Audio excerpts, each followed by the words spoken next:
Welcome to MSI astrology. నక్షత్ర సిరీస్లో మఖా నక్షత్రం గురించి చూద్దాము. నేను ఆస్ట్రాలజీలో చెప్పేటప్పుడు మీకు కంజంక్షన్స్ కానీ మంత్లీ ప్రిడిక్షన్స్ కానీ ఏం చెప్తాను, దీన్ని ఇలా అప్లై అవుతుందని మాత్రమే తీసుకోండి, అది 100% ప్రతి చార్ట్కి కాదు అని.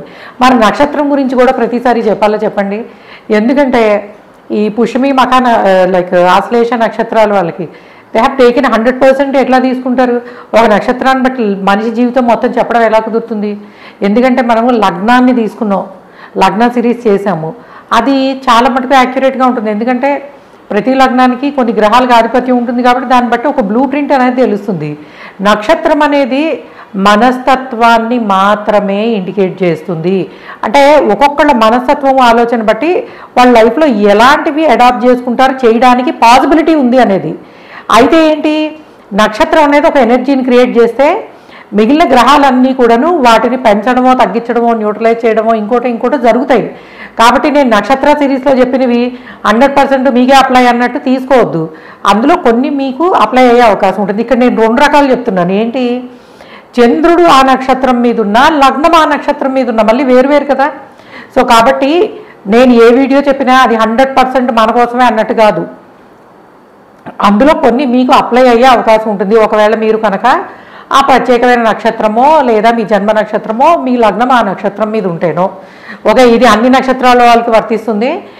విల్ గో విత్ మఖా నక్షత్రాన్ని మనము పూర్వీకుల అంటే మన పెద్దవాళ్ళు అంటే ఎవరైనా సరే మఖా నక్షత్రము లగ్నము మఖా నక్షత్రం మీద కానీ చంద్రుడు మఖా నక్షత్రంలో కానీ ఉన్నప్పుడు పూర్వీకుల వాళ్ళ ఆత్మతోటి వీళ్ళు పుట్టారనో లేకపోతే వాళ్ళ అంశతో పుట్టారనో ఈ రకంగా అనుకుంటారు. ఓకే, మఖా నక్షత్రానికి ఉండే ప్రాపర్టీస్ ఏంటి? మఖా నక్షత్ర is ruled by Ketu. So Magha నక్షత్రం వాళ్ళు యూజువల్గాను చాలా ఇనిషియేటివ్ పీపుల్ అని చెప్పచ్చు. అంటే ఏదైనా సరే వాళ్ళు మొదలుపెట్టి వాళ్ళు పూర్తి చేయడాన్ని ఇష్టపడతారు. అంటే సెల్ఫ్ సెంట్రిక్, ఎవరు వీళ్ళకి వచ్చి ఇది చేయాలి అది చేయాలని చెప్పక్కర్లేదు. సో ప్రత్యేకంగా దేన్నైనా సరే ప్రత్యేకమైన దాన్ని ఎంచుకుని ప్రత్యేకమైన విద్యని చదవడం కానీ ప్రత్యేకమైన లైఫ్ స్టైల్ని ఎంచుకోవడం కానీ చేసి దానిలో వాళ్ళు ఎక్సెల్ అయ్యే పాసిబిలిటీస్ అనేవి ఉంటాయి.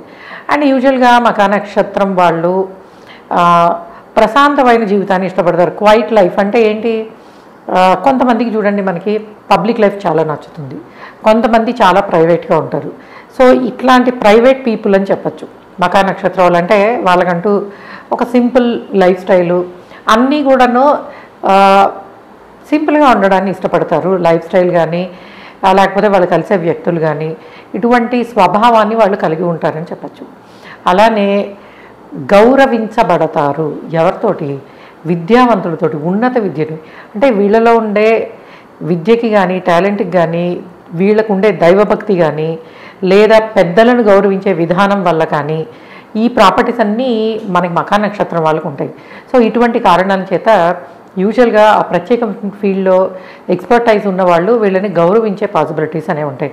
అలానే వీళ్ళకి కూడా మన సంప్రదాయం అన్నా కూడాను అండ్ సంప్రదాయం గురించి తెలుసుకోవడము, 10 మంది గురించి చెప్పడము అండ్ ఇటువంటివి చేయడానికి పాసిబిలిటీ అనేది చాలా బాగుంటుంది. అలానే యూజువల్గా మఖా నక్షత్రం వాళ్ళకి ఆర్ట్స్ అన్నా కల్చర్ అన్నా వీటి పట్ల ఆసక్తి అనేది చాలా బాగుంటుందని చెప్పచ్చు. అలానే ప్రత్యేకమైన విద్యలో ఎక్స్పర్టైజ్ని కలిగి ఉంటారు. అంటే ఒక రీసెర్చ్లో కావచ్చు, ఆస్ట్రాలజీలో కావచ్చు, సైంటిఫిక్ రీసెర్చ్లో అవనియండి, వాళ్ళకి నచ్చిన సబ్జెక్ట్లో వీళ్ళు అంటే ఇక్కడ ఉన్నత విద్య అంటే సర్టిఫికేషన్స్ కాదు, మాస్టర్స్ పిహెచ్డి అని కాదు. సో నిష్ణాతులైన జ్ఞానాన్ని కలిగి ఉంటారు. అంటే ఒక డీప్ నాలెడ్జ్ని వీళ్ళు ఎక్వైర్ చేసే పాసిబిలిటీస్ అనేవి చాలా బాగా కనిపిస్తున్నాయి. అండ్ యూజువల్గా వీళ్ళు సున్నితంగా మాట్లాడతారు.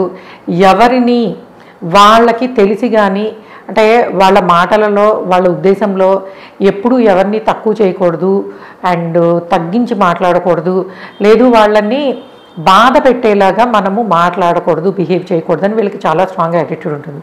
ఒకవేళ కనుక వీళ్ళకి తెలియకుండా ఎవరినైనా హర్ట్ చేస్తే వీళ్ళు ఇమీడియట్గా సారీ, నా వల్ల మీరు తెలియకుండా ఇబ్బంది పడ్డట్టున్నారు, నాకు కూడా అది అబ్జర్వేషన్లో లేదు, బట్ మీరు బాధపడ్డారంటే నేను తప్పకుండా క్షమించమని అడుగుతాను. అంటే ఇటువంటి స్వభావాన్ని కలిగి ఉంటారు. అట్లనే వీళ్ళకి మనకి చూడండి కొంతమంది ఉంటారు పుల్లలు పెట్టేవాళ్ళు, పక్క వాళ్ళ మీద చెప్పడము, లేకపోతే చాలా కొంతమందిలో బేసిక్ నేచరు ఎప్పుడు వేరే వాళ్ళు విమర్శిస్తూ ఉంటారు. సో ఈ కైండ్ ఆఫ్ పీపుల్ వీళ్ళకి నచ్చరు. అంటే వీళ్ళు ఎవరిని బాధ పెట్టరు, బాధ పెట్టి అవతలని తక్కువ వాళ్ళని చేసి మాట్లాడేవాళ్ళు వీళ్ళకి యూజువల్గా నచ్చరు.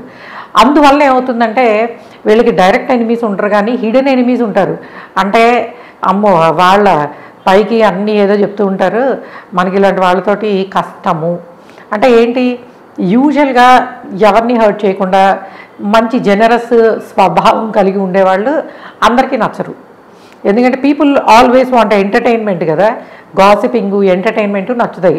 వీళ్ళు అలా ఉంటారు కాబట్టి వీళ్ళు తొందరగా నచ్చరు. దానివల్ల ఏంటంటే పైకి చెప్పకపోయినా వీళ్ళకి తెలియని శత్రువులు వీళ్ళకి ఉండడానికి పాసిబిలిటీ అనేది ఉంటుంది. యాక్చువల్లీ వీళ్ళు ధనాన్ని బాగా సంపాదిస్తారు కానీ వీళ్ళది బిజినెస్ మైండ్ కాదు. ఎందుకంటే వీళ్ళు యూజువల్గా వాళ్ళకి తెలిసిన విద్యని 10 మందితోటి ఏ విధమైన బ్యాక్ ఎక్స్పెక్టేషన్స్ లేకుండా చెప్తారు. ఫర్ ఎగ్జాంపుల్ ఒక ఎక్సలెంట్ ఎక్స్పర్టైజ్ ఉన్న సైంటిస్ట్ ఉన్నారు. సో ఆయన ఫైండ్ అవుట్ చేసిన విషయాలని యూజువల్లీ అందరితో వాళ్ళ కింద ఉన్న వాళ్ళతో పంచుకోవడము అండ్ వాళ్ళ పైన వాళ్ళతో కార్డియల్గా బిహేవ్ చేయడం ఇవన్నీ చేస్తుంటారు. కానీ దీనిలో ఎక్స్పెక్టేషన్స్ ఏ ఉండవు. అందువల్ల ఏంటంటే యూజువల్గా they can accumulate wealth but they are not business people. అంటే వీళ్ళకున్న నాలెడ్జ్ తోటి మంచి వెల్త్ని సంపాదించే అవకాశం ఉంటుంది కానీ బిజినెస్ మైండెడ్గా కాదు. సో దానివల్ల అంటే ఏంటి, మనకు తెలిసింది మనం 10 మందికి పంచుకుందో అంత స్వభావం వల్ల ఏంటంటే వీళ్ళకి పేరు ప్రఖ్యాతులు కూడా వస్తాయి. అంటే కొంతమంది చూడండి వాళ్ళు అనుకున్నది ముఖ్యంగా ఇది యోగులలో ఉంటుంది. అంటే మనకి మఖా నక్షత్రం కేతు నక్షత్రం కదా, సో కాబట్టి యూజువల్గాను వీళ్ళు ఏంటంటే వేరే ఎక్స్పెక్టేషన్ లేకుండా వాళ్ళ పని వాళ్ళు చేసుకుంటూ వెళ్ళిపోతుంటారు. మన పని మనం చేసుకుంటూ వెళ్తున్నప్పుడు 10 మందికి ఉపయోగపడేదైతే తప్పకుండా పేరు తీసుకొస్తుంది. అలా ఏంటంటే మఖా నక్షత్రం వాళ్ళు ఏదైతే వాళ్ళు ఎవరి నుంచి ఏమీ ఆశించకుండా చేసే పనుల్లో వీళ్ళకి పేరు ప్రఖ్యాతులు రావడానికి పాసిబిలిటీ అనేది ఉంటుంది. అయితే వీళ్ళు పెద్ద బిజినెస్ పీపుల్ కాదు అండ్ యూజువల్గా వీళ్ళని అందరూ వాడుకోవాలనే చూస్తారు. ఎందుకంటే వీళ్ళున్నంత ప్యూర్గా వాళ్ళతో ఉండేవాళ్ళు ఉండకపోవచ్చు కాబట్టి. అండ్ యూజువల్గా మఖా నక్షత్రం వాళ్ళకి మంచి భార్య లేదా భర్త, మంచి పిల్లలు అంటే సుఖప్రదమైన మ్యారీడ్ లైఫు, సంతానము ఇవన్నీ కూడా అభివృద్ధి చాలా బాగుంటాయి. వీళ్ళు యూజువల్గా వాళ్ళతో పుట్టిన వాళ్ళతోటి అంటే సిబ్లింగ్స్ తోటి చాలా బాగుంటారు. మోస్ట్లీ వీళ్ళకి విజన్ రిలేటెడ్ అంటే కళ్ళకి సంబంధించిన సమస్యలు రావడానికి పాసిబిలిటీ అనేది ఉంటుంది. యూజువల్గా మనం నక్షత్రాన్ని బట్టి పూర్తి లైఫ్ని కానీ ఇట్లాంటి హెల్త్ ప్రాబ్లమ్స్ ఇవి వస్తాయని కానీ చెప్పలేము. కాకపోతే చంద్రుడు కేతు నక్షత్రం మీద ఉన్నప్పుడు there are possibilities of eyesight related issues. So ఇది మఖా నక్షత్రాన్ని బట్టి కొంతవరకు మనము వీళ్ళ మనస్తత్వము వీళ్ళ లైఫ్ ఇలా ఉంటుందని చెప్పచ్చు. ఏ నక్షత్రానికైనా అంతే. నేను మఖ చెప్పినా, ఆశ్లేష చెప్పినా, లేకపోతే భరణి చెప్పినా, ఏది చెప్పినా కూడాను కొంతవరకు వాళ్ళ మనస్తత్వాన్ని ఎలా లైఫ్ స్టైల్ ఉండబోతుందని చెప్పగలవు. ఎందుకంటే ఆస్ట్రాలజీలో ఉన్న పెద్ద విషయం ఏంటంటే ఒక్క పాయింట్ని బట్టి లైఫ్ మొత్తం ఇలా ఉంటుందని చెప్పకూడదు. నేను లగ్న సిరీస్ చేసినప్పుడే చెప్పాను దీన్ని బట్టే మొత్తం ఉంటుందని కాదు, but most of the time ఇలా ఉంటుంది అని. కాబట్టి ఇవన్నీ ఏంటంటే దే ఆర్ లైక్ డాట్స్. ఒక పిక్చర్ని మనము కలపడానికి ఇవన్నీ డాట్స్ లాంటివి. సో ఒక డాట్ని చూసే ఇలా ఉంటుందని, ఈ పిక్చర్ ఇలా ఉంటుంది, ఇంత అందంగా ఉంటుంది, ఇంత వియర్డ్గా ఉంటుంది ఎలా అయితే చెప్పకూడదో ఒక్క పాయింట్ని బట్టి జీవితాంతం అలా ఉంటుందని చెప్పకూడదు. ఓకే గాయస్, ఇది మఖా నక్షత్రం గురించి అండ్ మిగిలిన నక్షత్రాల గురించి కూడా తెలుసుకుందాము. నేనేం చెప్పినా సరే దాన్ని మీకు ఎంతవరకు అడాప్ట్ అవుతుందో అంతవరకే తీసుకోండి. అందులో మీకు అడాప్ట్ కానిది ఉంటే just leave it. Okay guys, thanks for listening. And మీరు కన్సల్టేషన్ కోసం msastrology.com వెబ్సైట్ నుంచి తీసుకోవచ్చు. కన్సల్టేషన్తో పాటుగా మీకు సూట్ అయ్యే జెమ్ స్టోన్ కొనుక్కోవడానికి అండ్ ఆ జెమ్ స్టోన్తో పాటు ఇంకొంచెం ప్రత్యేకతలు కూడా ఉన్నాయి, దాని గురించి కూడా నేను ఒక వీడియోలో చెప్తాను. అండ్ అకాడమీ గురించి, అకాడమీలో జాయిన్ అవ్వాలనుకునే వాళ్ళు తప్పకుండా మనకి msastrology.com వేరు, MS Astro Academy వేరు, రెండు వేరు. MS Astro Academyలోకి వెళ్ళి మీరు మీకు నచ్చిన కోర్సులో జాయిన్ అయ్యి ఆస్ట్రాలజీ నేర్చుకోండి. Thanks for listening. బాయ్.